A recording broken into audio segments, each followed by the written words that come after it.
everybody. Hi, guys. Well, from gorgeous springtime in Salt Lake City, It's Thank God I'm Atheist. the podcast. I'm Frank Feldman. And I'm Dan Beecher. And coming up on the show today, Dan, there's a group we've talked about before, Samaritan's Purse. And it's an evangelical Christian sort of It's Red Cross type organization. It's Franklin sorts. Graham's group. Yeah. And they're the ones who set up a tent hospital out in New York City to help out with the COVID-19 stuff, and it feels weird. They are bigots, but they are helping, and it is hard to parse that out. Yeah, so we're gonna parse. We'll parse a little bit of parsing. Everybody loves a good parse. Let us parse together. Everyone, hold hands. Indeed. All right. Well, in the meantime, Dan. Yeah. News of a mass funeral in Bangladesh has people worried. Right now, Bangladesh is under obviously a lot of COVID restrictions. Sure. They actually have banned groups of more than 5 getting together for prayers. Sure. Which seems appropriate. I don't even know how God, Allah, whoever it is even going to hear them with 5 or fewer voices in the prayer. He just has to listen that much harder. They just can't get to heaven that way. I don't know how it's supposed to work. It's a challenge. Maybe COVID-19 is just God's way of quieting down the noise. I don't know. I saw all of the prayer noise. Prayers are up, apparently. Yeah, but anyway, according to reports, more than 100,000 people broke the country's ban, the country's mass gatherings ban, in order to attend the funeral of Muslim cleric Maulana Zabayer Ahmed Ansari. And this is obviously a bad thing. In terms of public health, this ain't good. No, yeah, in about 2 weeks' time, they're probably going to see a spike. And with that many people all commingling and all just spreading shit around and in tight quarters, for this kind of thing, you're not standing 6 feet apart from each other. No. I checked right before we started recording to find out what Bangladesh's numbers are according to the Johns Hopkins COVID tracker thing. Oh, okay. Now, when this article posted 3 days ago, they were reporting 2,456 cases of COVID-19 and 91 deaths. 3 days later, so this is April 22nd now when we're recording, and it will be 3 more days when the show posts. But as of today, 3,772 cases and 120 deaths. So their numbers are going up and they're starting to jump, right? So they've got something that maybe isn't like completely out of control at the moment, but that's heading that way. So, and this is going to be bad. Yeah, why people why? Well, there you go. Just stay at home. Watch a Facebook Live. Yeah, well, we're lucky because we live in a country where the messaging got out really well about why everybody should stay home and how that should work, and we're all doing it so great in these United States. And well, the problem is, I think that we were doing it pretty well, and now people are getting a little. I think so. I mean, I think so. Right? All I'm saying is there's ding-dongs all over the world. There are ding-dongs all over the world, but what I'm saying is I think we got off to a really decent start. Once it was seen that it was like starting to like really bubble up, aside from a few places, like the vast majority of this country is under some sort of like lockdown, and we've seen the curve start to flatten. It's now's the problem. People are getting antsy, and people are like these stupid protests that are just ludicrous. Yeah, like they're really, really, really infuriating. Listening to a thing today, it's the Tea Party people. They're all behind it. Yeah, all of the same groups that were supporting the Tea Party movement 10 years ago have been pushing this whole thing, and let's see what happens. Yeah, well, you're just killing your own. You're just they're going to kill all of us. That's the problem. Well, nah, I'm staying home. Well, they're not getting anywhere near me. I'm not going anywhere near those bastards. Right, but there's a lot of people who don't have that luxury. I know. Stay home, everybody. I'm going to move us to, speaking of not staying home, holy crap. I don't know if you know this, but last Sunday, just this last Sunday, was Easter. Now, we said it was for the Orthodox Christians.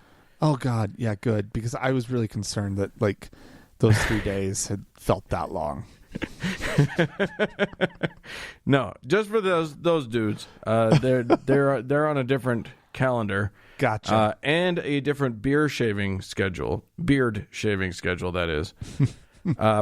But here's the thing about those dudes. They have this tradition that I had never heard of, where they go to the Church of the Holy Sepulchre or whatever it is, where Christ's tomb is presumed to have been. Yeah.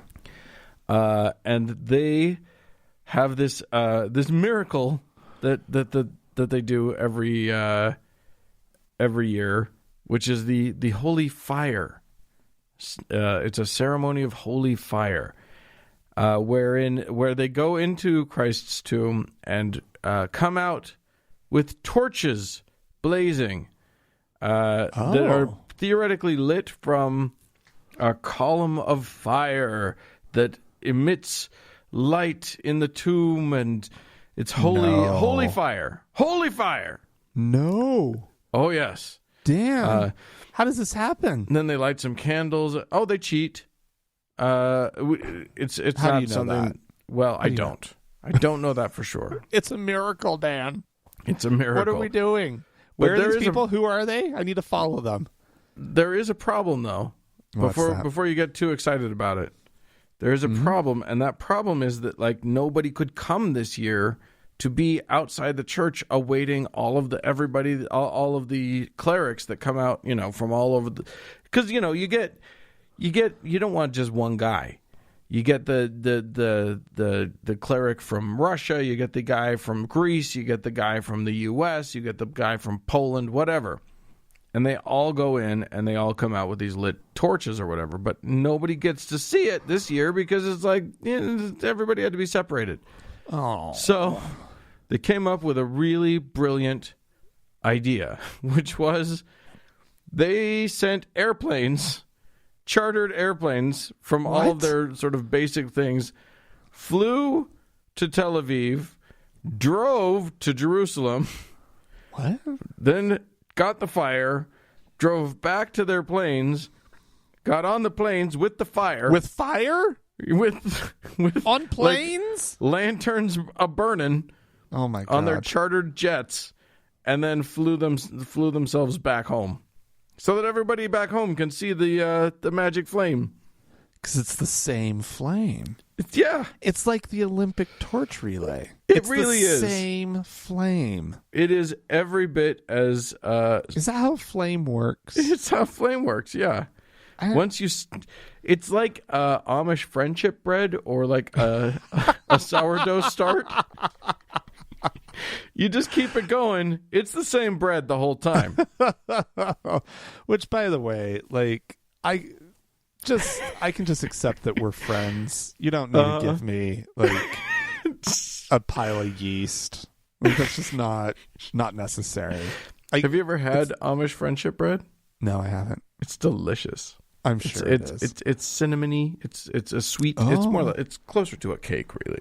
Really? Does the yeast impart a cinnamon flavor? Like, no, cinnamon does. You actually add cinnamon. Yeah. Well, what's the point? Just make it with get some fucking yeast. Like, who cares? Right? Like, magical yeast. Yeah, but then you don't feel like obligated to make more. Oh, is that what it is? I don't know. You got to keep it. You got to feed it, right? Got to feed that starter. Yeah, exactly. We've all been learning so much about this stuff thanks to lockdown. Oh my God! So many of my friends are now bakers. Look at all my bread, they say on Facebook, and I'm just like, you could have made bread at any time in this whole the entire time you were alive. You could have made bread. I baked something the other day. Did you? A giant chocolate chip cookie. 12-inch round skillet chocolate chip cookie. Okay. How was it? It was more like cookie bar type thing, right? Sure. But I have to say it was pretty good. You should send me the recipe. It was pretty fucking good. Did you do it in cast iron? Mm-hmm. Yeah, that's how you do it. Start off, you brown the butter first. Ooh. Oh my God, Dan. Who knew? It's fancy. all caramel, like it smelled like candy. And all it was just butter. Mm. It's crazy. Anyway. Well, butter is the secret ingredient to all of the yummies out there. God, no kidding. Yeah. Anyway, all right, Dan. there you go. You got fire going on to the countries and whatever. That's so silly. All right, Dan.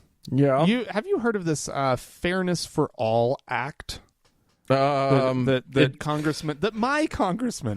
representative in Congress, Chris Stewart. What a great man he is. A truly great man. So much. I've written him some really angry emails. Yeah. He read them all too. He read them, yeah. But in the moment I felt better. Good. So just in case you don't know what the Fairness for All Act is, it's basically an amendment to the Civil Rights Act of 1964. You know, the one that gave protection under the law to based on sort of classes, protected classes, right? Sure. Based on race, religion, physical and mental handicaps, right? People over the age of 40. Did you know that? Did you know that we're protected? Oh, Dan, thank God! In the Civil Rights Act of 1964. Well, here's what you want. What you want is for someone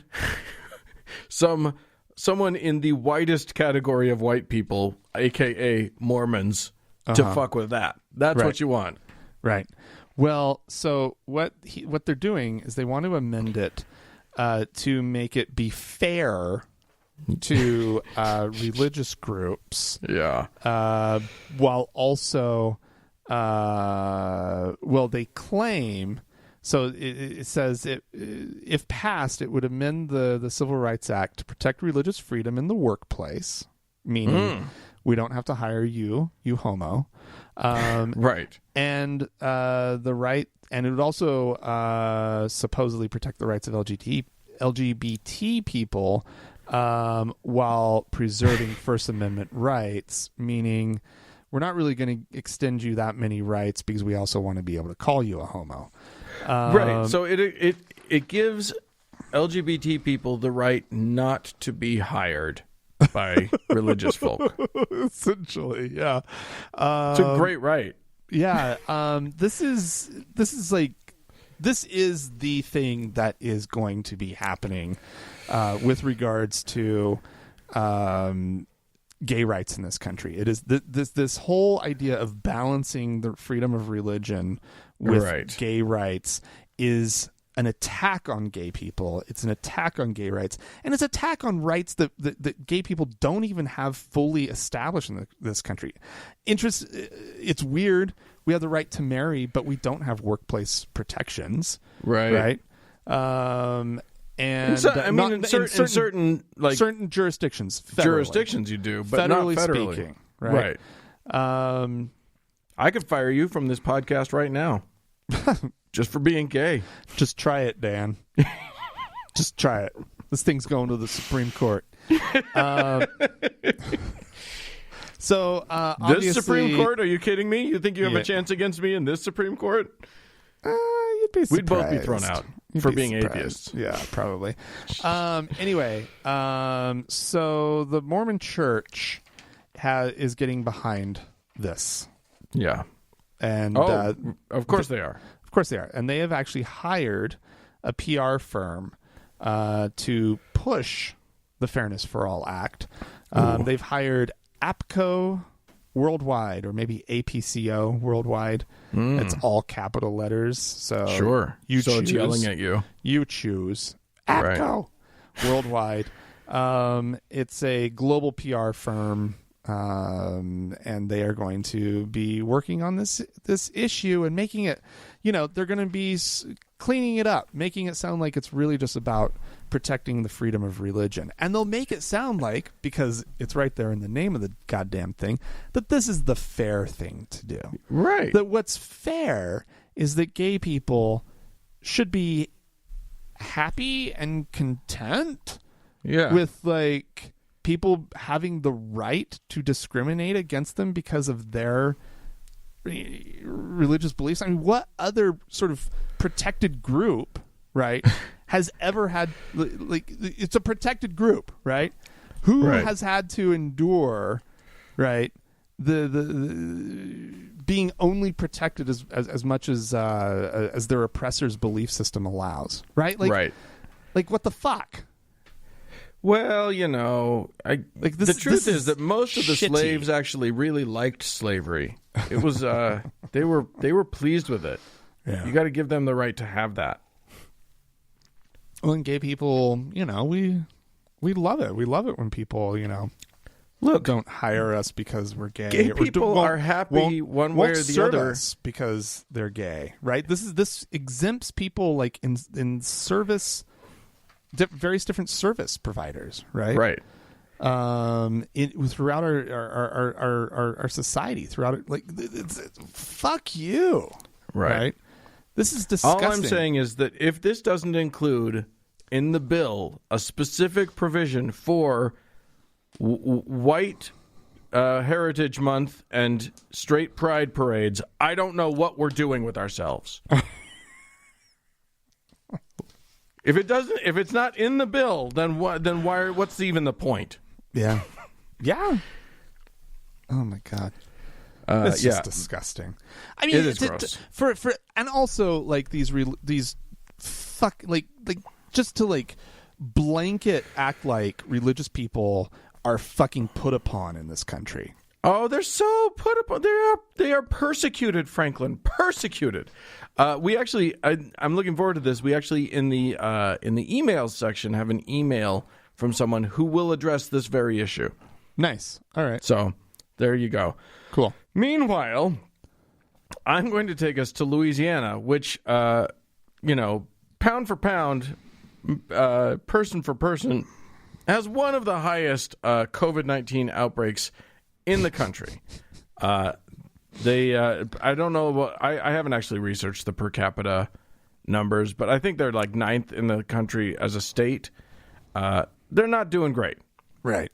They have a lot of the virus, and boy, are they passing it around to each other. And that's due in no small part to people like one Louisiana pastor, Tony Spell, who has gotten himself in a peck of trouble lately.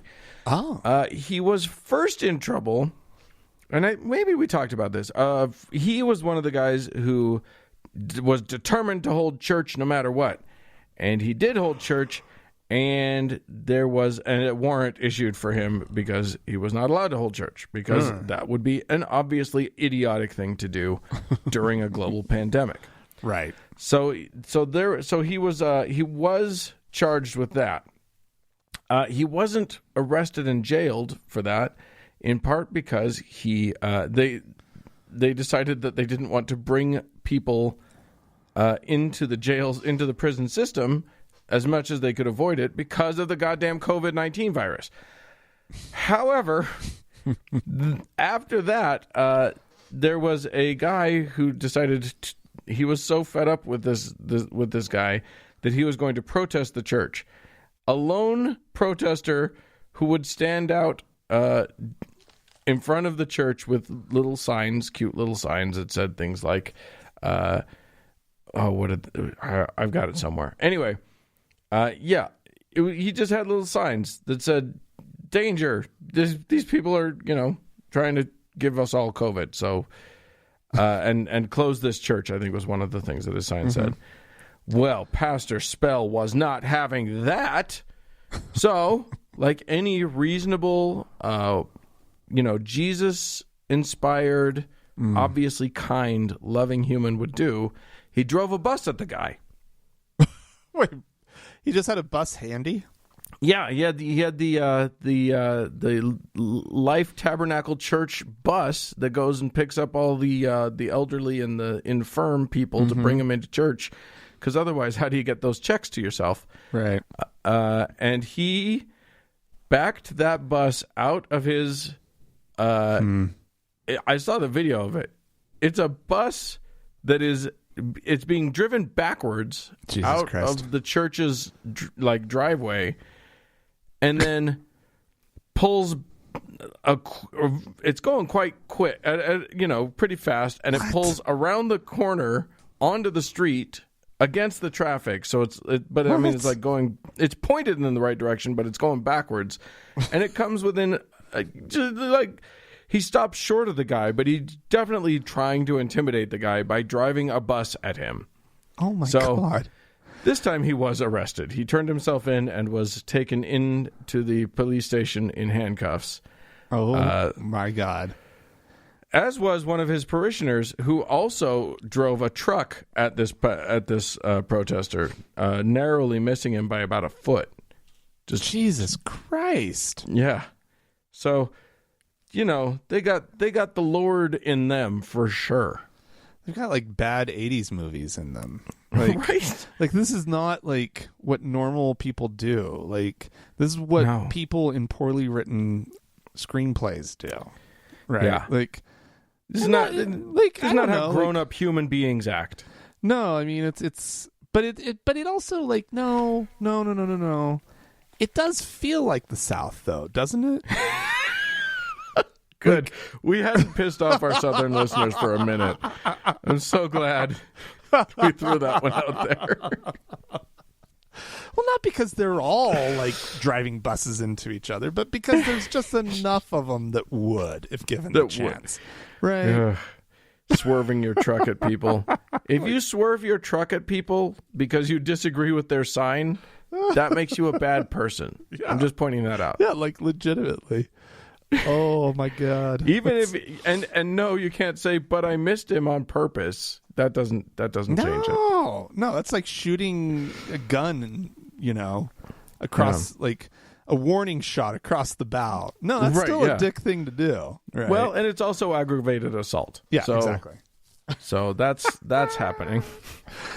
Oh golly gee! And of course, the pastor came out of jail, was released to a crowd of his parishioners clapping, at which he said, "I'll see you at church." So I'll see you hooray! Now. He's not backing down from the man. Good for you. God. All right. Yeah. All right, Dan. Federal relief, Dan. COVID-19. I haven't felt it yet. I know. I haven't seen my check. Very little of what I have felt from the federal government in the last little while has been relief. Let me just check the meter. 0. It feels like 0 in the last 3 years. Has felt like relief. But certainly since the COVID-19, I have not felt relieved. That is not the feeling that I would say I have felt. Well, but there is need for relief. Dan. There is need for and monetary. Specifically, you're talking about monetary relief. Yeah. The economy is in a absolute what would you call it? Tailspin, free fall, nosedive. I went from nose to from tail to nose. It's not good, is what you're saying. it's bad. And because everything's closed, right? There are certain things that can't open. Things like and there's a lot of uncertainty out there too. Yeah, schools, colleges, they can't open, right? But federal, there's federal funding, federal relief for schools coming through the CARES Act, right? And specifically, it's coming to Utah. And everywhere else, of course. And our schools and colleges are going to receive over $200 million in federal relief funding. Good. Yeah, that's like really good. The University of Utah is expecting to receive $18.8 million. Other public schools are expecting the same. The Utah Board of Education, which would be over like all the public schools, like K through 12, they're getting a ton of money just to spread around. And also, LDS Church owned Brigham Young University is going to be receiving some money. It's the institution receiving the largest sum of money at $32.2 million. I mean, granted, Brigham Young University doesn't have specifically $100 billion sitting in the bank, but the organization that owns them does. Very much does. And absolutely. This kind of feels a little bit along, Harvard has been in some hot water for taking a bunch of this same money when they've got an endowment of, it's like half the size of the LDS Church's slush fund. Yeah, the Harvard endowment looked real cool until the news broke about the LDS Church, and then everybody was like, "What? How'd that happen?" Yeah. Well, also, that's not the only LDS-owned institution receiving relief funding. LDS Business College in Salt Lake City is going to receive $1.4 million. Much smaller organization. But yeah, so this doesn't really sit well with me. I get it. Like, it is an institution of higher learning, and they do obviously work with some federal programs in order to assist their students. They'll do like Pell Grants and Stafford loans and all that kind of crap, which are obviously federal programs. And so I'm sure there's a lot of rationale there. It is odd that it's receiving, almost twice as much as the University of Utah. It's not like it has twice as many students. No, it has fewer students, right? Has fewer students, and also has a much lower tuition. So I don't. This is baffling. But also, Dan, don't worry. If you're like me, you might have a bad. COVID has also maybe affected your hair. Right? Your hairstyle. Like you can't go get a haircut right now. I'm Dan. getting shaggy. It's true. I definitely need something. Well, don't worry. The Paul Mitchell School of Salt Lake City has received $647,000 to make sure that the next generation of beauty and cosmetology students are well trained and ready to get our hair back to shape. So we need to just establish the TGIA school for the terminally non-theist, just so we can get a sweet piece of that pie. Indeed, Dan. Yeah. But that's I think it's something to be. Everybody should be looking at their local colleges and universities and asking their members of Congress, why did this organization receive this much money when we live in where's the separation of church and state? Yeah. Not that's going to happen anytime soon. I've been hearing reports of churches going after that money, so I know it's disgusting. Just churches. So we'll see how everything plays out. At this point, they're just going to get it, and there's nothing we can do about it. Well, you can still call your congressman. You can call your congressman. It will do something. Nothing. It might do something. You never know. Enough people call, and they still won't listen. All right. Well, I'm going to go back to Israel for just a brief moment. You know, we had just taken all of their fire away. But what Israel... will they do? How will they stay warm? Israel has been hard hit by the COVID-19 thing, in no small part because I mean, you and I, Frank, we live in a theocracy. It's supposed to be not that, but it is here in Utah. Also, Israel's supposed to be not that, and yet a lot of their world is run by ultra orthodox Jews, right? And but also they're not just being dicks. They also have their own charities, including one whose name I actually am not finding, probably because it's in Hebrew and I don't speak that. Anyway, it's a charity run by one Rabbi Chaim Kanievsky, who is obviously an ultra-Orthodox rabbi, and this organization has made a wonderful promise, and that is that if you give just 3,000 new Israeli shekels, is that what that NIS stands for? I think that's what that stands for. 3,000 shekels, which is roughly sort of $840-ish. You can get protection from the virus. Really? Magic Jewish. You get a little amulet, a locket of some sort that will be blessed by the rabbi. In addition to being, you are also blessed by the rabbi. But yeah, a little silver trinket for your home. Nice. And that will apparently, according to them, protect you from the virus. Now, I'm all for giving to charity, and, frankly, NPR tote bags aren't doing it for me.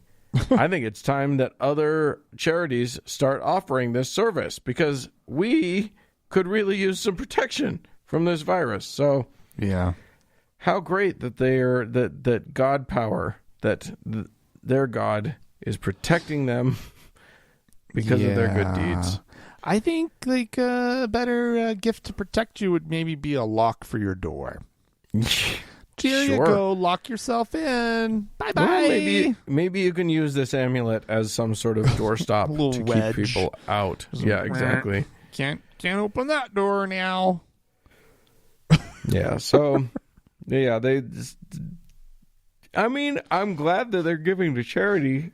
It just seems maybe a titch irresponsible. Yes. Maybe. Yes. I don't know. If you, friends at home, have some ideas about the responsibility or lack thereof of this, or if you have amulets that you'd like to send us to protect us, you can write to us, podcast@thankgodimatheist.com. Or you could call and leave us a voicemail message. The telephone number is 424-666-8442. Yeah. Go to the Facebook page, facebook.com/TGIAtheist, and click the like button. And while you're there, search for the TGIA Members Only Lounge and request to join. It is a closed group, but we will let you in. Also find us on Twitter at TGIAtheist.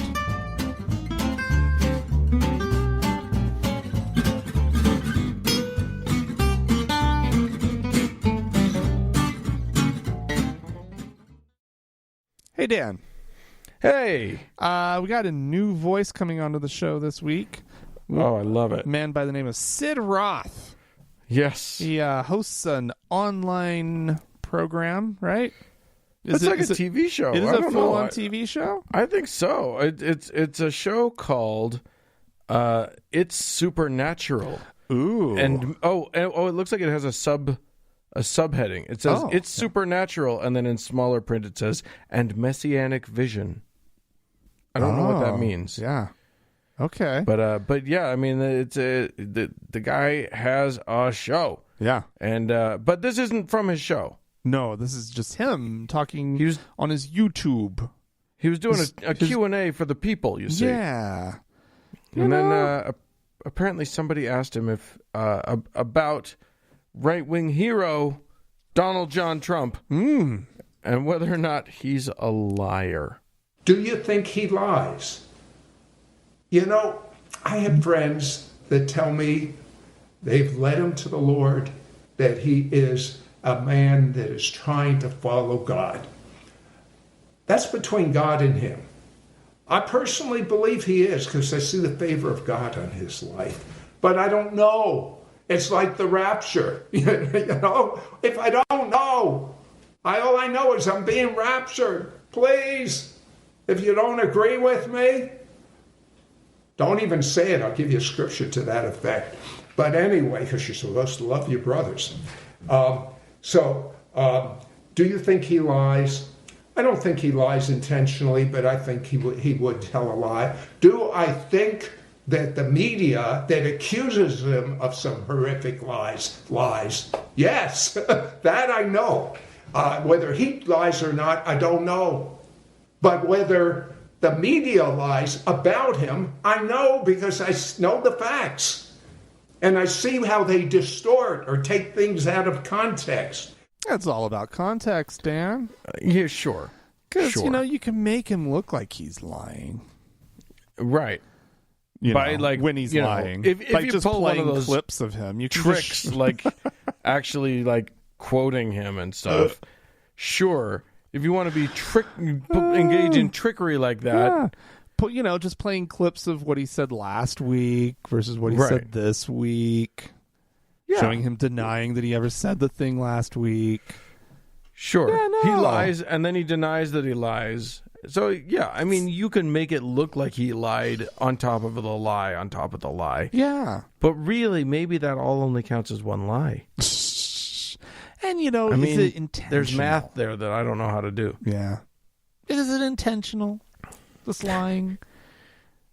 I don't think I almost would go with him on that. I would almost say, no, the man doesn't intend to lie. He doesn't even understand that, just saying whatever the first thing that comes to your head is, he doesn't know that there's any problem with that. Yeah. Our president doesn't actually have any kind of compass, not just moral compass, but just a compass about, how the universe works and how what you say has meaning other than just, I wanted to say it, so I said it.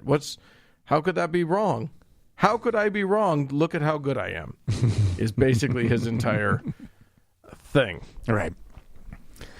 Well, we had some folks write into us that I thought I'd read from, if you don't mind. Okay.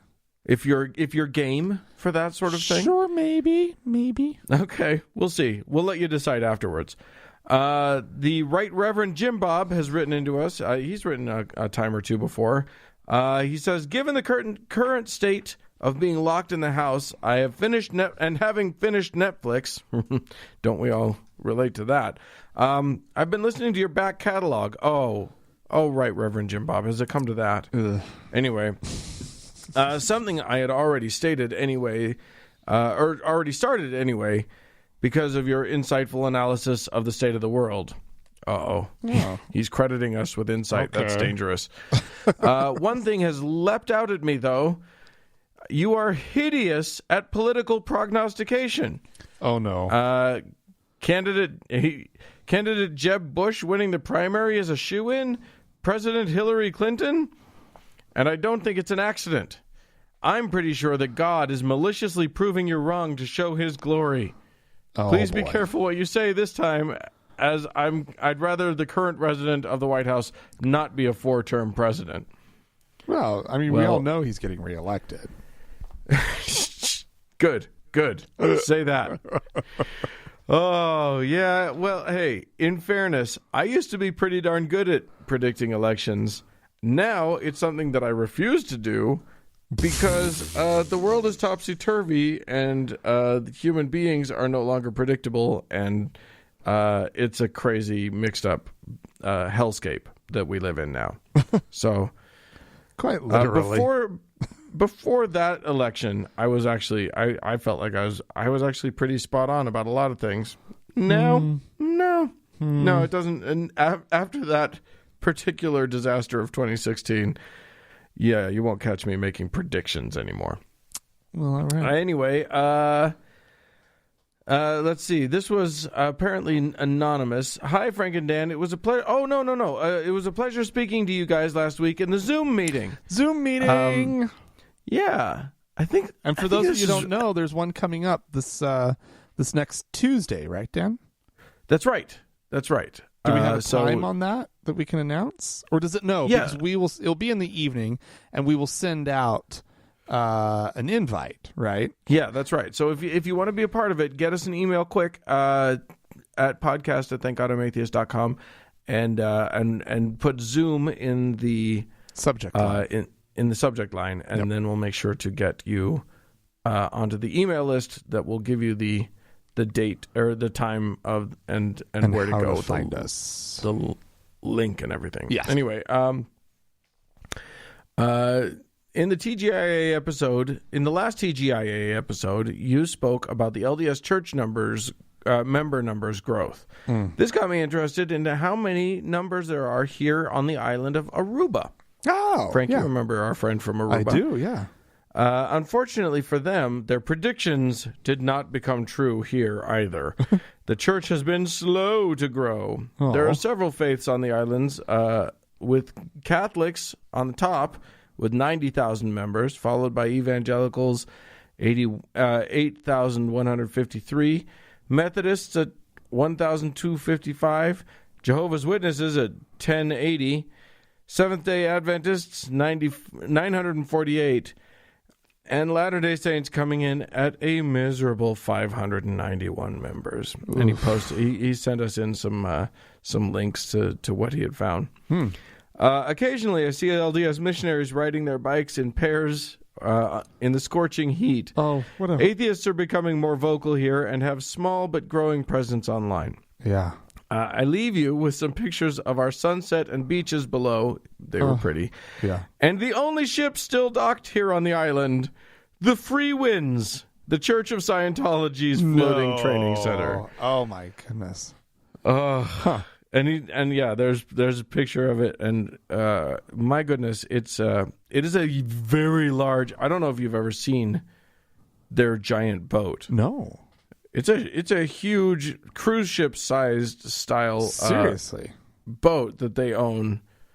I guess that's where the Sea Org is based, I think, which is one of their orgs, and is run entirely by church membership slavery. So that's nice. But look it up. It's a hell of a thing. Yeah. All right. Well, I'm actually looking at pictures of Aruba because I don't want to look at some culty ship. It's really pretty. Yeah. Oh. Yeah. We don't get to go anywhere for like 2 to 4 years. It's going to be a minute. Don't say 2 to 4 years. It's going to be 2 to 4 years. So there's a prognostication that can be wrong. Sure. But it's going to be. Let's make that wrong. It's going to be. Let's make that wrong. It's going to be a long while. Okay. Hi, Frank and Dan. This is Philip writing into us. Hi, Frank and Dan. On the topic of businesses discriminating against Christians, I told you that would happen. I have an idea. The business owner states that they have a personal religious conviction not to be a party to helping anyone violate their own religion. He then posts a list of things he cannot, in good conscience, sell to Christians. There would be similar lists for each religion. When a restricted item is rung up on a register, a loudspeaker makes a call to the manager for religiously restricted item approval. In order to purchase the item, the person must simply verbally disavow the specified religion to the manager. Oh, nice. E.g., I'm not a Christian. The list for Christians could include such things as shrimp, lobster, pork, or all unclean food items, clothing made of multiple types of fiber, alcohol, tobacco, pornography, anything too racy, e.g., workout magazine or swimsuit issues. Yeah. Any images of God, angels, Jesus, etc. Right? Why is that okay? Have they not read their own fucking... Anyway, okay. Or anything that could possibly be construed as gay. Nothing with rainbows on them, for example. Right. Candles and incense. If the buyer is male, you get it. Yeah. If they claim religious discrimination, you use RFRA as your defense, stating that the restrictions are based on the owner's religious convictions, not the buyer's. Yeah, I just thought that was really cute. That's a fun idea. Yeah, nice. And there you go. Turn it back on them. We're not that big of dicks, I think, for the most part as a group, but I do keep wanting to find ways to have fun using their own fairness cries against them. It's just ridiculous. Before I turn it over to you, I have we have some friends that donated to us via a one-time donation. Oh, nice. That I need to thank. One of them said not to use a name, but asked if we would please give an audible nod to postal clerks, mail handlers, and carriers. Yeah. Who are just having a really tough time these days, and hell yeah, you get a shout out because that is an amazing thing, and I hate that right now we feel like there's a possibility that our postal service could go away. Yes, international listeners, we're trying to save our postal service right now. So that's the state of things in these United States. Thank you very much. Yeah. But thank you. And also, thanks very much for a one-time donation from Mary Margaret, who says she's trying to change her name, but she doesn't have any good ideas. Does she need ideas?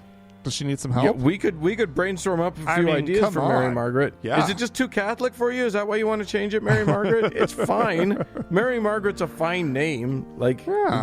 But if it's too Catholic, I don't know. You could go with a nice Jennifer. Jennifer, yeah. Or Margaret. Margaret's a nice name. I mean, Mary's a nice name too. But sure. Could give it some Latin flair and go with Maria. What's short for Margaret? Maggie. There's Maggie. Yeah. Marge. I suppose so. Margaret doesn't it have Peggy? That's the one. Peggy is a standard nickname for Margaret. For Margaret? Yeah, it's one of those weird ones like Richard and Dick, right? Oh my God. Yeah. That's funny. I suppose you could do Peggy. Peggy conjure up anything. May not be the best nickname ever. Yeah. It's not bad. Yeah. I don't mind it. Better than Marge. Yes, better than Marge. But I do like Maggie. Yeah. You could go with Maggie. Maggie's really cute. All right. Well, Dan, I do have some people to thank over on Patreon. Yes, please. We have 4 new patrons this week. We have a new deacon by the name of David. Thank you. All right. We have a new teacher by the name of Matt. We have a new priest. And that's a Mormon priest, everybody.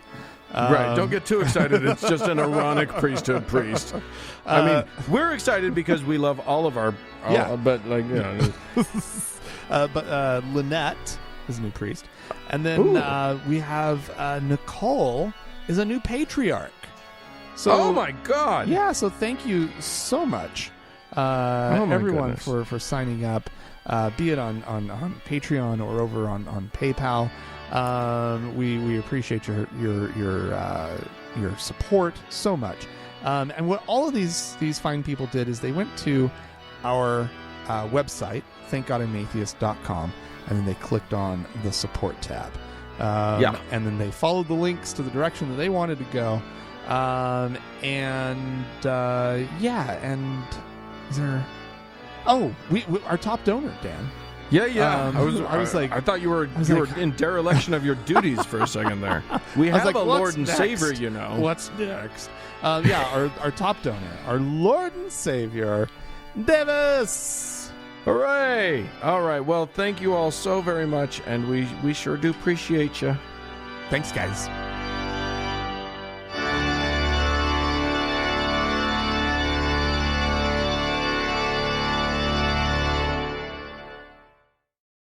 Hey, Dan.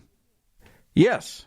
Yes, sir. As we mentioned at the beginning of the show, we want to talk about Samaritan's Purse and the work that they're doing right now in helping to fight the pandemic and to assist in treating people. Are they specifically, let's say, like in their big tents and whatnot in Central Park in New York, right? They're set up there. They got a field hospital out there. They have a field hospital. It's like fucking MASH. Are they taking COVID people, or are they taking people who would otherwise maybe be at the hospital and being ignored because they're not COVID? Like, what's going on? I'll be honest with you. I up until you asked that question, was pretty sure it was just COVID patients. Oh, but okay. Now that you've asked it, you've thrown me for a loop. Nonetheless, they're there and they're helping out. They're helping out the healthcare situation. They're doing genuinely good work. Yeah, in a place that really needs the help. Yeah, absolutely. And so the question is, since it is at least in their hiring practices, a hateful organization, a gay-hating organization. They require you to sign a statement of faith that basically says, and by the way, I believe that marriage is between one man and one woman, and there's no such thing as trans people because they're weird. Right. I'm pretty sure that's the exact wording. Yeah.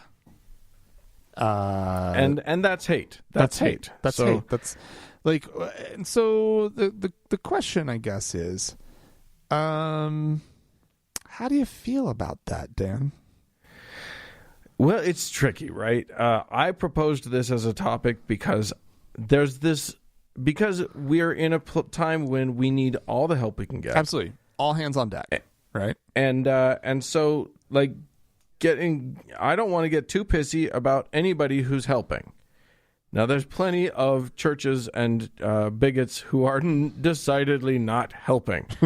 But, I mean, this is doctors and nurses we're talking about, and they are in the thick of it. It is a brave thing to go into Manhattan right now and help people. Yeah. So but there's a larger question here, which is, do we need to be praising people for doing good while they're dicks about other things? Because COVID-19 aside, there's charity being done around the world by faith groups that are also hate groups. Yeah. Isn't that complicated? Isn't that weird? And it's tricky. Yeah. It's fucking tricky because here's the thing. I want to encourage this. I want to encourage being kind and good to fellow humans and doing charity work and stepping in when there's a need. Like, that's all stuff that I want to encourage. So I don't want to make these people my enemy. I don't want to make them feel because the truth is that, like, if we scream and yell at them about their bigotry while they're doing good things, are we inciting them not to do good things? Yeah, I don't know. I find the fact that they have essentially they have this weird agenda, right? Yeah. And and that's really bothersome for me. And now they've like positioned themselves. And thanks to sort of this administration and their stated goal of redirecting the WHO money that Trump is withholding and redirecting it to the American Red Cross and Samaritan's Purse, right? So they're about to receive huge funds, right? Which is, infuriating from the government. It's not being directed just by need. It's being directed by who they like. Yeah. And that's a problem. Yeah. Like if this is going to, on a proportional basis to where it is most needed, and some of it came to Samaritan's Purse or whatever, I would be much more okay with it. But it looks like it's going to be wildly disproportional in favor of places and organizations that this administration likes. Yeah. And that's hugely problematic. Right. And then there's just the whole thing of like, let's say I was in as a gay man, right? I found myself in, I could imagine sort of COVID-19 scaling up here in Salt Lake, let's say, right? Mm-hmm. And Samaritan's Purse put a big old, field hospital in one of our parks, right? Yeah. And then that's where I'm getting taken when whatever happens to me that lands me in the hospital. It's like, okay, yeah, I guess I'll take the assistance, but what kind of position does that put me in? Right. A really shitty one. And I get that there are charitable and kind and good people who don't like me. Right. And at least to the extent that they don't want to extend me equal rights, and they don't want to extend the same courtesies that I would extend to them. Right.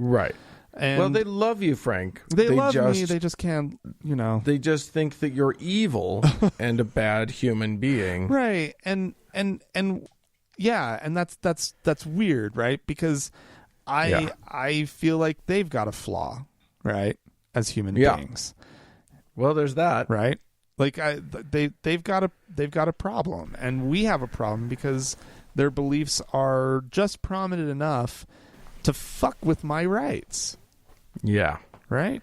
It's tricky. I mean, and here's the real bitch of the thing is that if we were on the other side of this political / religious agenda, there would be somebody complaining about like, well, am I even okay with it? Think about the position I'm put in when I go to a hospital and it's a gay nurse that's helping me.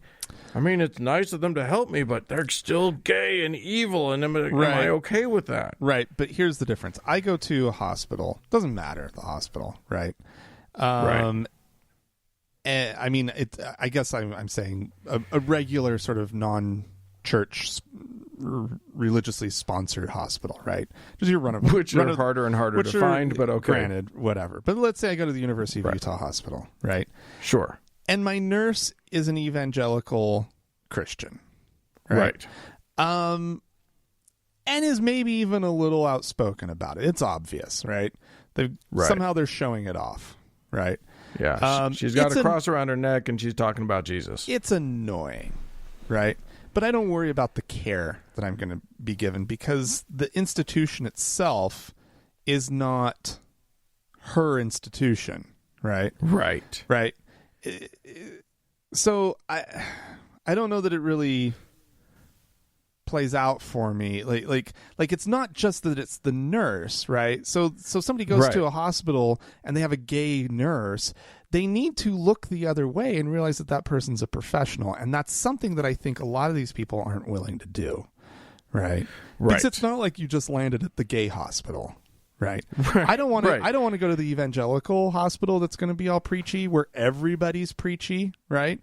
And I get it. They don't want to go to the gay hospital where everybody's going to be, a little too swishy and having a good time. All the halls are rainbow decorated, and there's sequins on the scrubs. Yeah, all the artwork is beefcake. I get it.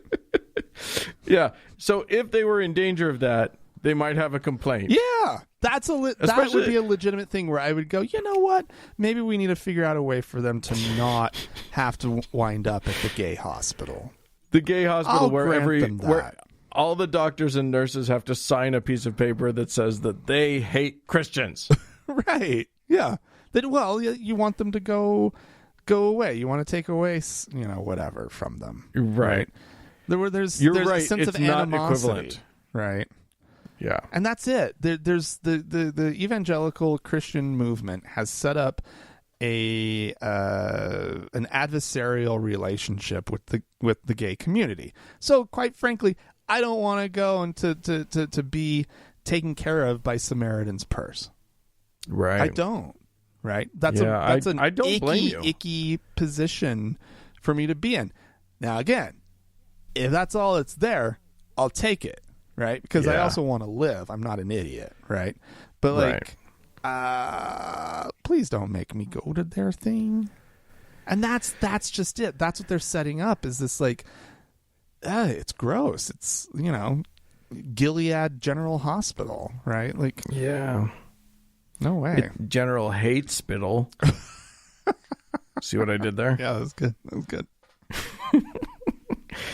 I get it, man. I don't want to go there, and I'm not even gay. I don't want to go anywhere where there's a question of like where your loyalties lie. And I'm sure that 99% of the people that work, the medical professionals that work for what's her name's purse? Yeah, Samaritan's purse.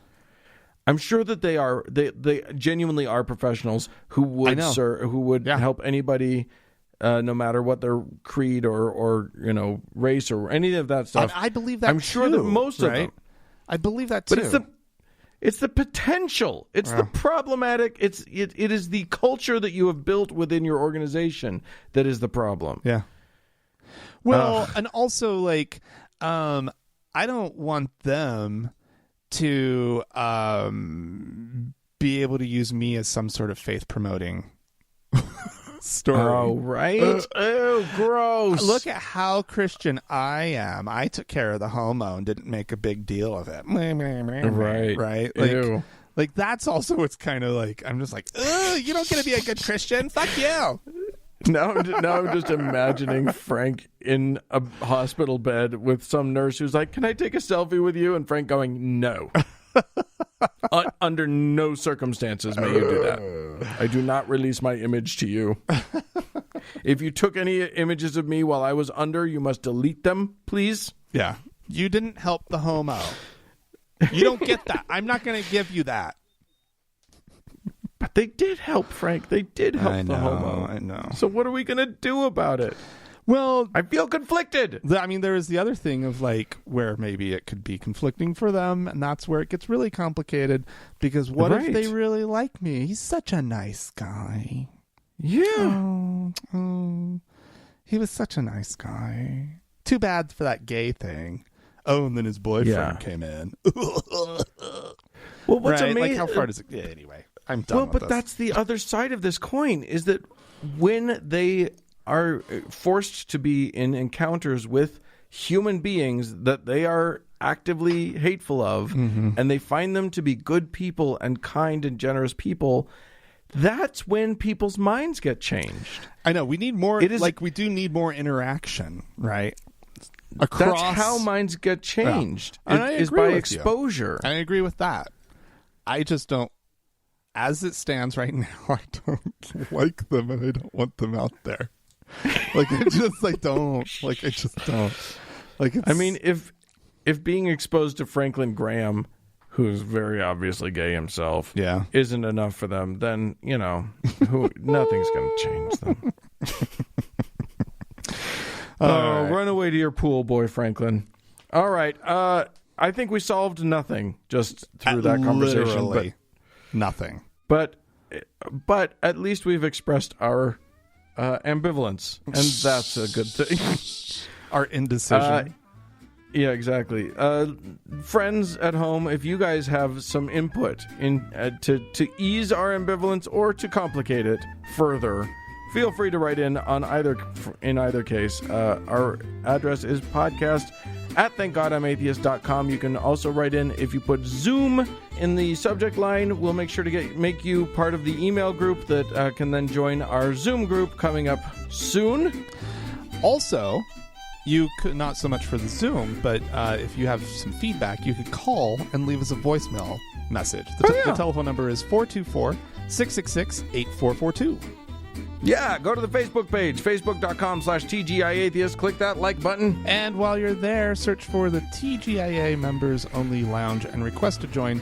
It's a closed group, but we will let you in. Also find us on Twitter @TGIAtheist.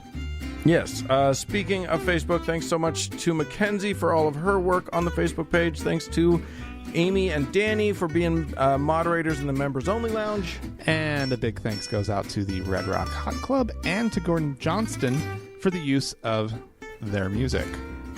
And thanks to you, dear listener, for tuning in. Bye-bye.